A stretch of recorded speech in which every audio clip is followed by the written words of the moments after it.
자, 지난번에 말씀 이어서 바울의 사도권에 대한 말씀을 주시고 있습니다.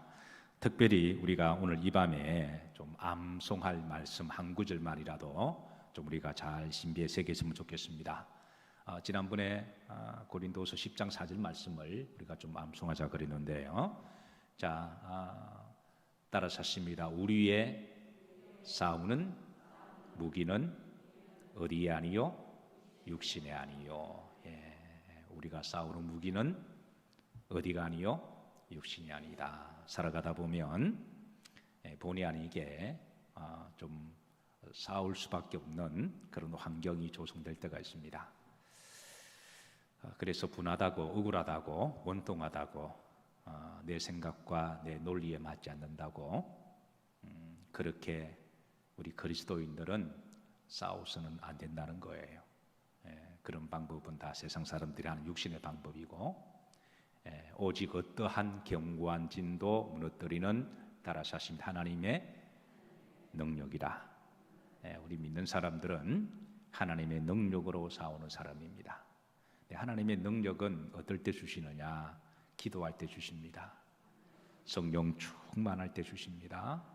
그리고 사랑과 관용을 할 때 주십니다. 그래서 우리는 살아가다 보면 좀 분하고 억울하고 싸울 일이 있어도 세상적인 방식으로 우리가 분노하고 화를 내면 하나님의 의를 이루지 못하고 이제 복음이 가로막히니까 그래서 육신적인 싸움이 아니라 하나님의 능력으로 기도와 성령으로 사랑으로 이기시기를 주의 이름으로 축복합니다. 우리가 이 말씀을 지난번에 좀 암송하자 그랬습니다. 그래서 여러분 꼭 말씀을 좀 잘 새기시기를 바라고 또 우리가 또 가까이에도 우리가 어떻게 또 본의 아니게 싸우고 다툴 일이 있잖아요. 교인들 사이에도 본의 아니게 서로 오해가 있기도 하고요.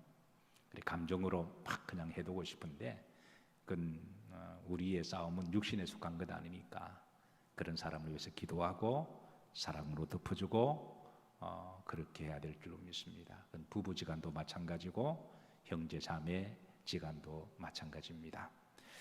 자, 바울은 자신을 향하여 고린도 교인들 중에 일부 교인들은 물론 일부는 바울을 참 존경하고 신뢰를 했지만 일부 교인들은 바울을 영적 권위를 무시하고 대적하고 비난하고 그리고 이제 적대시하는 이들이 들어 있었습니다.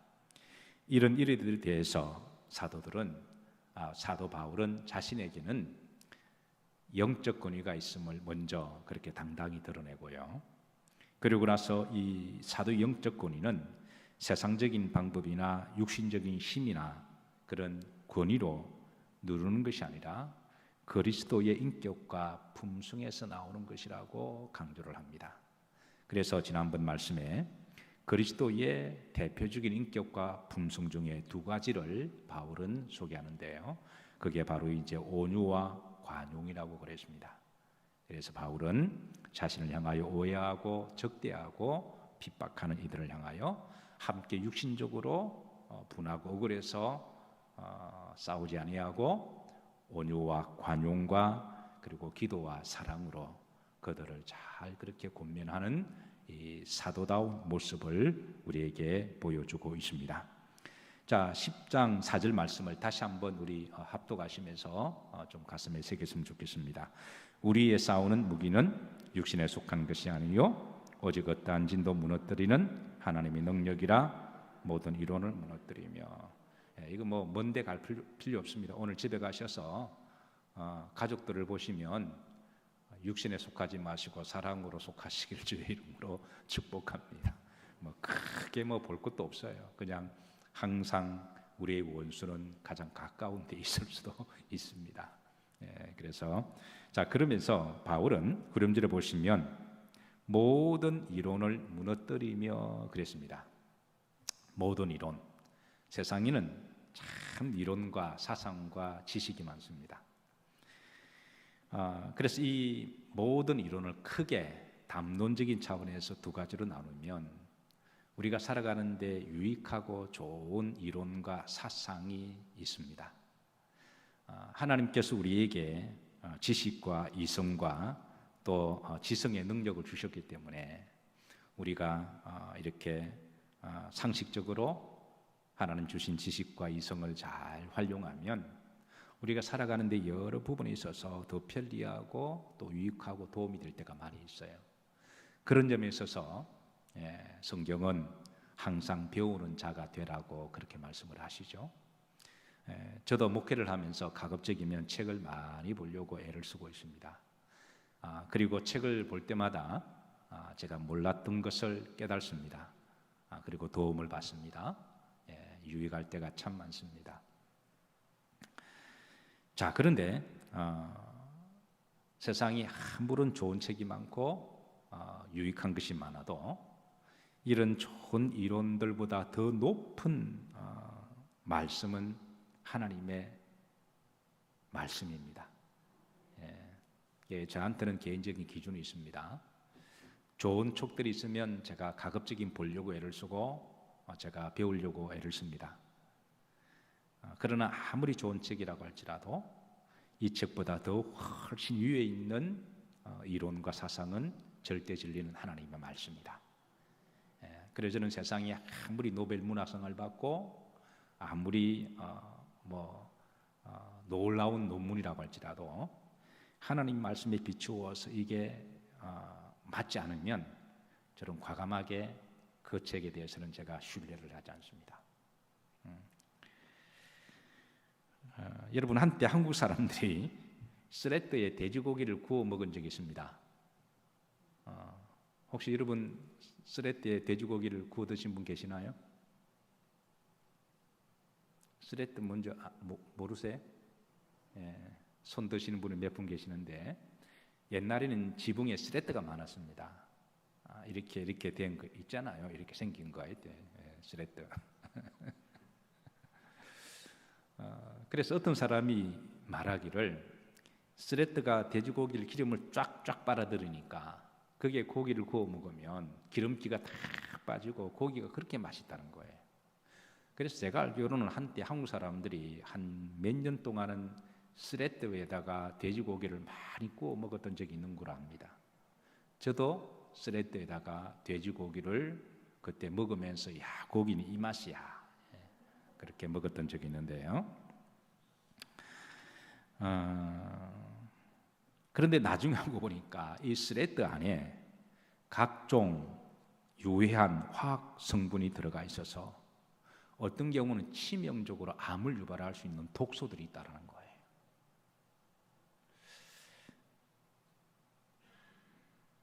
그래서 유해물질 안전관리부서에서는 이 스레트를 폐기 처분하기로 결정을 내렸는데요. 얼마 전에 광화에 목회하시는 제 목사님을 만나서 교회에 방문할 일이 있었습니다. 근데 교회 뒤에 축사가 있었는데 오래전에 지은 축사여서 지붕이 다 스레트라는 거예요. 그러니까 우리 생각에는 그 스레트 다 부숴버려서 그냥 이렇게 폐기물로 버리면 될 것 같은데 그걸 이렇게 큰 봉지에 따로 자루에 담아서 한쪽으로 이렇게 따로 비축을 했더군요. 그래서 이제 저게 뭐냐 그러니까 축사에 있는 오래된 스레트를 제거한 것인데, 근데 제게 하는 말이 그 목사님 저거 제거하고 저거를 처분하는데 2천만 원이 들었다는 거예요. 저는 깜짝 놀랐습니다. 아니 저렇게 쓰레기 같은 것들을 하는데 뭐 2천만 원씩 드냐 그러니까 법이 그렇다는 거예요. 스레트는 아무데나 버리지만 왜냐 워낙 유해 독성이 강해서 이렇게 특별히 그 비늘 같은데 큰 봉지에 넣어서 그게 담아서 그거를 또 처분하는 회사에서 가져가서 땅 속에 깊이 묻어야 그게 법이랍니다. 그래서 그걸 걷어내고 처분하는데 2천만 원 들었다는 거예요. 자, 그런데 우리는 그때는 그게 최고라고 그래서 그 위에 돼지고기를 구워 먹었던 시절이 있었습니다. 우리가 잘 알지 못하고 그 때로는 어리석은 이론이 독이 되기도 한 거죠. 제가 예를 들어서 세상의 이론이 그렇다라는 거예요. 어제의 최고라고 생각하는 이론들이 시대가 바뀌면 오늘날에 있어서는 그것은 치명적일 수가 있는데요. 또 하나 제가 잊지 못할 것은 제가 전도사 때 89년도에 광명시 개척을 할 때에 그때만 하더라도 목사님들이 월요일 날 목사님들이 다른 취미가 없잖아요.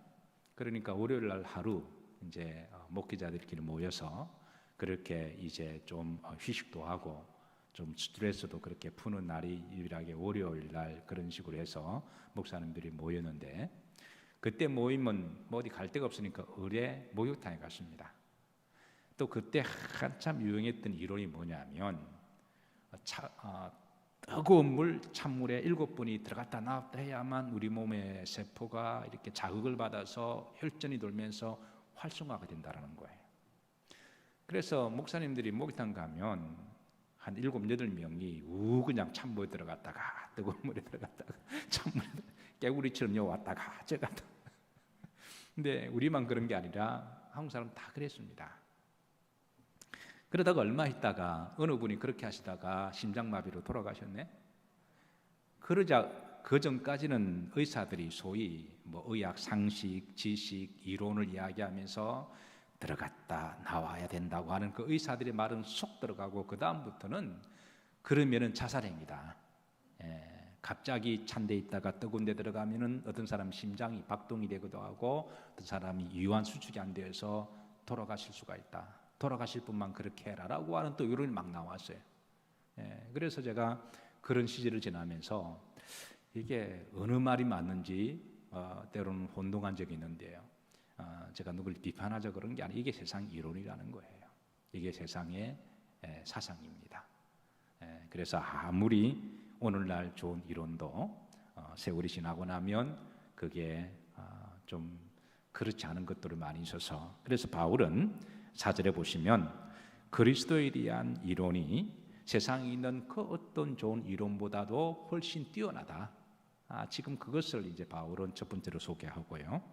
자, 두 번째 담론적인 이론을 볼 때는 이제 이론 중에도 아주 이렇게 암적인 그런 이론들이 있는데 그런 이론들은 바로 이제 우리가 이 5절 말씀을 보시면 하나님을 대적하는 이론들이 있다라는 거예요. 5절 보십시다. 하나님을 아는 것을 뭐하여? 대적하여. 그러니까 본질적으로 의도적으로 하나님을 부인하고 하나님을 대적하고 하나님의 말씀을 무시하고 하나님보다도 자신의 사상이나 철학이나 세상 이론이나 학문을 더 높이 두고 그렇게 하나님을 대적하여 뭐한 것을 높아진 것을 이런 세상의 이론들도 있다라는 거예요. 지금 바울은 특별히 이런 이론에 빠져서 하나님을 대적한 이들을 대해서 바울은 강조를 주고 있으면서 자 이런 이론들을 중반절에 보시면 하나님은 다 뭐하시고 무너뜨리고 모든 생각을 사로잡아 그리스도에게 뭐하게 하니 복종하게 하니 결국은 세상에 아무리 한때 뛰어난 이론 같아도 때가 되면 하나님께서는 다 복종시키고 그게 잘못된 것임을 하나님이 역사로 드러나게 하시고 심판하신다라는 거예요. 역사적으로 보면 각종 우상의 이론들이 그랬습니다. 역사 속에 우상들이 얼마나 많이 나타났나요? 그런데 그 우상들은 세월이 지나니까 다 아무것도 아닌 것으로 드러나고요. 18세기의 무신론 사상이 그렇습니다. 이신론이라고 한때 이 이신론 데이즘이 유럽에 한 70년, 80년 동안 젊은 사람들을 많이 미혹했습니다. 특별히 18세기는 계몽주의 시대고 이승의 시대잖아요. 그러니까 그때는 뭔가 조금이라도 학문적, 이론적, 사상적이라는 말만 내걸면 앞서가는 사람인 것처럼 그런 여기던 시절에 하나님을 대적했던 이신론들이 기승을 부리는데 그게 한 100년 지나니까 그게 다 사라져버린 거예요. 19세기 진화론이 그랬습니다. 1805년에 진화론이 세상에 나왔을 때 많은 사람도 진화론에 열광을 했습니다. 많은 사람들이 진화론이 진리인 줄 알고 그쪽으로 휩쓸렸는데요. 역시 세월이 지나보니까 진화론 흑우였습니다. 지나고 보니까 땅 속에 진화된 화석이 발견된 게 하나도 없고요. 지금도 원숭이가 사람 됐다는 진화 보고가 하나도 없습니다. 20세기 초에 공산주의가 그러합니다. 1917년에 여러분 잘 알다시피 공산주의가 저 소련의 볼셰비키 혁명을 일으키고 깃발을 높이들 이론적으로는 거의 완벽한 이론처럼 보였거든요. 그러니까 사상적으로 이론적으로는 다 함께 노력, 다 함께 일하고 다 함께 나누어 가지고 평등한 사회가 되자. 이거 얼마나 좋은 사상인가요? 그런데 결과를 열어보니까 몇 사람만 독재하는 나라가 되었지, 나머지는 그 몇 사람을 위해서 철저하게 독재를 당하고 빼앗기게 당하는. 그래서 결국은 소련이 망하고 지금 공산주의 다 망해버렸잖아요. 그러니까 공산주의도 그러하고요. 21세기 하나님을 부인하는 과학이 또한 그러합니다. 결국은 바울이 강조하는 것은 하나님을 대적하고 하나님을 부인하고 하나님보다 높아지고 이런 모든 이론들은 하나님의 때가 되시면 다 무너뜨리게 하실 것이고 다 잘못된 것임을 드러나게 하실 것이다. 결국은 이사야 40장 8절에 보시면 풀은 마르고 꽃은 시드나 우리 하나님의 말씀은 영원히 서리라. 결국은 절대 진리는 하나님 말씀밖에 없습니다.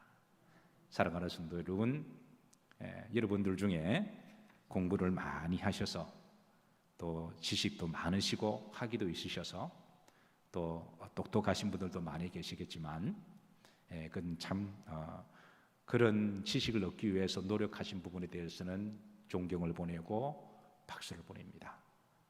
그러나 여러분들이 아무리 머리가 좋으시고 지식이 많아도 항상 하나님 말씀을 위에 두시기를 주의 이름으로 축복합니다. 자, 6절입니다. 6절 합독합니다. 너희의 복종이 온전히 될 때에 모든 복종하지 않는 것을 벌하려고 준비하는 중에 있노라.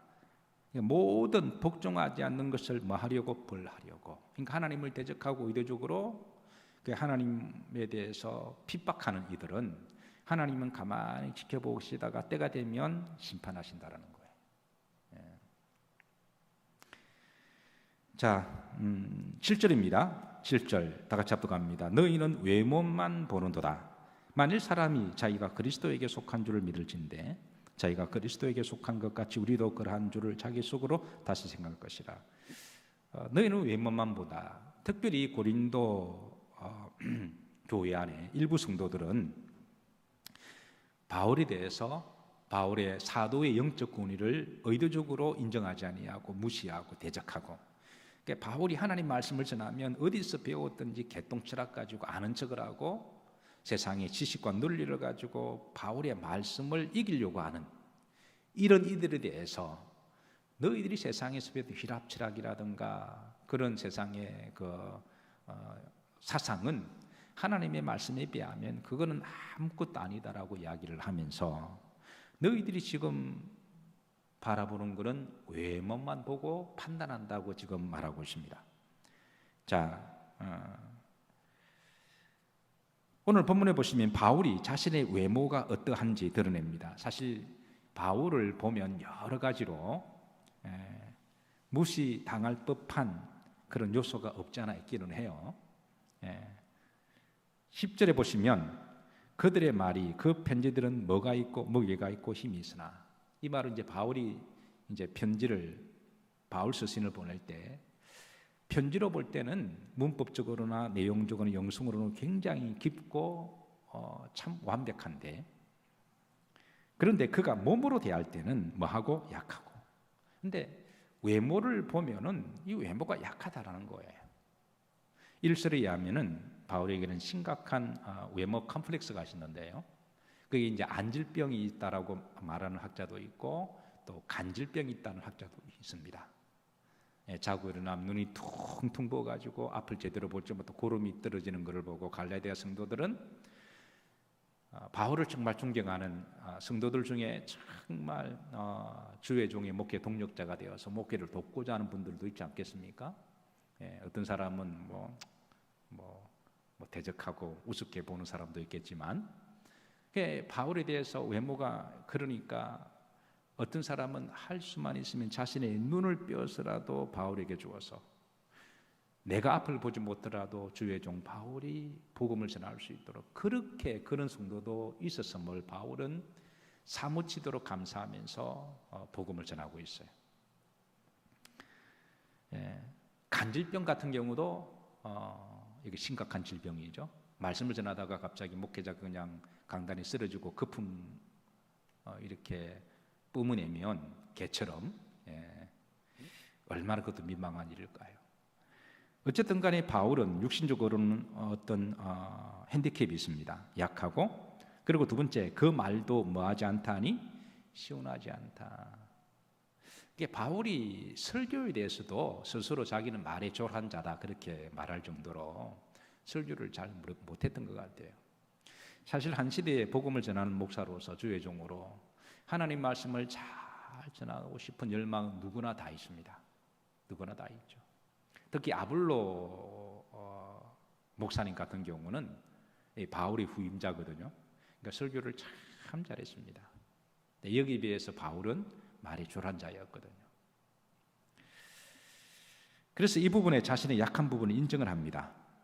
나는 외모도 또 초대교회 문헌에 의하면은 바울은 키가 작았고 또 머리가 좀 까졌다라고 하고 눈은 조금 째졌고 그런 조상화가 있습니다. 외모를 보면 별로 이렇게 흠모할 것이 없는. 자, 그럼에도 불구하고 바울은 만약에 이렇게 자신에 대해서 사도를 인정치 아니하고 바울의 약점만 가지고 이렇게 계속 이렇게 대적하고 비판하면 바울은 운명의 기죽어하면서 말씀을 제대로 전하지 못했을 거예요. 그런데도 바울은 당당하게 주의 일을 할 수가 있었던 것은 외모는 내가 좀 부족하지만 그러나 내면은 누구보다도 예수님을 닮은 영성이 있고 그리스도의 사랑과 그리고 참된 경건과 믿음과 말씀으로 충만해 있음을 떳떳하게 자신할 수 있었기 때문에 그건 교만이 아니라 떳떳한 거예요. 떳떳하다라는 거예요. 여러분, 요즘 시대가 분위기가 이상하게 지금 갑자기 코로나 때문에 교회가 이상한 분위기 좀 이렇게 흘러가는 느낌 있잖아요. 마치 이게 바이러스의 온상지 같고 믿는 사람들이 좀비처럼 믿는 곳마다 퍼지는 듯한 여러분 그런 분위기가 하더라도 여러분 우리가 안 그러니까 떳떳하시기를 주의 이름으로 축복합니다. 절대 기죽지 마세요. 그래서 바울은 누구보다도 자신 속에 성령으로 충만하고 그리스도 인격과 품성을 닮은 사도였기 때문에 그래서 바울은 다시 한번 강조합니다. 우리의 싸움은 육신에 속한 것이 아니요 오직 어떠한 견고한 진도 무너뜨린 하나님의 능력이라. 자신은 그동안 그렇게 이제 사도로서 살아왔다라는 거예요. 자, 8절입니다. 8절 합독합니다. 주께서 주신 권세는 너희를 무너뜨리려고 하신 것이 아니요 세우려고 하신 것이니 내가 이에 대하여 지나치게 자랑하여도 부끄럽지 아니하리라. 그러니까 주님이 나에게 주신 권세, 권위, 영적 권위는 자 보십시다. 너희를 무너뜨리려고 하는 것이 아니요 뭐라고 하는 것이다? 세우려고 하는 것이다. 하나님의 진정한 영적 권위는 무너뜨리는 것이 아니요 세우는 것이고 죽이는 것이 아니라 살리는 것이고 섬김을 받으려고 하는 것이 아니라 섬기는 것이고 이게 바로 하나님의 영적 권위라는 거예요. 사랑하는 성도 여러분, 저는 여러분들에게 이런 영적 권위와 권세의 축복이 있으기를 주의 이름으로 축원합니다. 9절입니다. 이는 내가 편지들로 너희를 놀라게 하려는 것 같이 생각하지 않게 함이라. 바울 서신을 보내는 것은 고린도인들을 향하여 자기를 대적하고 핍박하고 싸우려고 하는 사람들 같이 감정을 유발해서 사실 인간적으로 보면 바울도 사람이기 때문에 그게 상식적으로 생각하면 기분 나쁘죠. 그런데 바울은 그렇게 하지 아니하고 책망하고 야단치는 것이 아니라 사도로서 저들을 위해서 기도하고 사랑하고 또 저들을 잘 또 이렇게 온유하게 대하는 것이 바로 이 사도로서의 정체성을 잃지 않았다고 하는 거예요. 사랑하는 성도 여러분, 말씀을 정리하면서 요즘 특별히 생각하기에 나름입니다. 어떤 분은 제게 상담하기를 목사님 너무 억울하고 분하고 너무 감정이 막 이렇게 주체를 못하겠다라는 거예요. 물론 이해는 됩니다. 이해는 되는데 그럴수록 우리 그리스도인들은 같이 감정으로 대하거나 같이 또 싸우거나 그래서는 안 됩니다. 오히려 기도해야 될 때인 줄로 믿으시기를 주의 이름으로 축복합니다. 그리고 조금만 더 참고 기다리십시다. 왜냐하면 일단 분하다고 같이 감정을 폭발하면 그게 이해는 됩니다. 이해는 돼요. 근데 그렇게 말로 우리가 심한 말을 하고 행동으로 해서 이겼다고 하십시다. 그럼 이겨도 지는 것이고 그렇게 해서 지면 더 비참한 거예요. 결국은 주님이 말씀하신 대로 악을 선으로 이기고 우리가 우리의 죄를 사하여 준 것과 같이 우리의 죄를 사하여 주옵시고 그렇게 기도하고 오히려 이럴 때 우리가 우리 자신을 돌아보고 그동안 교회가 회개할 것은 없는지 반성할 것은 없는지 우리가 영적으로 점검해 나가고 또 이럴수록 우리가 그리스도의 사랑과 기도를 통해서 또 조용히 전도를 해서 그 사람이 주님 품으로 돌아오면 한때 기독교를 그렇게 핍박했던 사울이 바울이 되어서 또 주님 앞에 귀하게 쓰임을 받지 않겠습니까? 저는 우리 한국 교회가 좀 억울한 일을 당해도 자꾸 상식, 합리적인 이성, 논리에 안 맞으면 따지고 싸우려고 그러는데 언제 우리 예수 믿는 사람들이 논리와 합리적 이성 가지고 우리가 산 건 아니잖아요. 우리 신앙의 선배들은 말도 안 되는 일 때문에 핍박을 받아도 이게 말이 안 된다고 논리와 합리적이지 않다고 싸우지 않았습니다. 오히려 그런 때에도 기도를 하고 참고 견뎠거든요. 그래서 요즘 우리 그리스도인들 너무 똑똑하다 보니까 그러니까 너무 많이 배우시고 똑똑한 거는 좋은 거예요. 좋은 건데 그러니까 조금이라도 자기 상식이나 생각이나 이론에 안 맞으면 할 말 다 하고 감정을 다 표현하고 분노한다라는 거예요. 그런데 모든 것이 가나 모든 것이 덕을 이루는 게 아니잖아요. 그래서 우리 그리스도인들이 한국 교회가 물론 일부 정치인들이 잘못된 부분들이 있습니다. 자기 정치적인 욕심과 목적에 따라 성도들을 싸움을 시키고 분열시키는 것은 저는 정말 하나님의 때가 되면 회개치 않으면 하나님의 심판이라고 저는 그렇게 믿습니다. 어차피 역사를 주관하시고 심판하시면 하나님이시는데 가만히 보세요. 여러분 그런 사람들은 세월 지나면 하나님 다 정리하십니다. 그런데 굳이 우리까지 그럴 필요가 없다라는 거예요. 이건 하나님께 맡기고 그리고 또 그런 분들이 잘 몰라서 그렇게 하시니까 우리가 열심히 전도해서 그들이 또 복음을 알게 되면 또 하나님께 돌아오면 또 얼마나 좋은 일인가요? 그래서 저는 한국 교회가 너무 지나치게 이런 부분을 논리와 이성과 합리를 떠나서 따지고 분노하고 그런 거는 우리 신앙에 맞긴 맞습니다. 그런데 신앙의 자세는 바람직하지 않다라는 거예요. 주님도 안 그러셨고 우리나라 신앙의 선배들도 안 그러셨고 그래서 우리는 어떤 일이 있어도 위해서 기도해 줘야 되고 사랑과 관용으로 우리가 품어야 되고 그리고 우리가 빛과 수금의 삶을 살아가면서 또 한 사람 한 사람에게 열심으로 전도하다 보면 하나님 나라가 속히 이루어질 줄로 믿으시기를 바라면서 한 주도 그리스도의 사랑과 믿음으로 승리하시기를 또 나라와 민족을 위해서 기도해 주시기를 주의 이름으로 부탁합니다.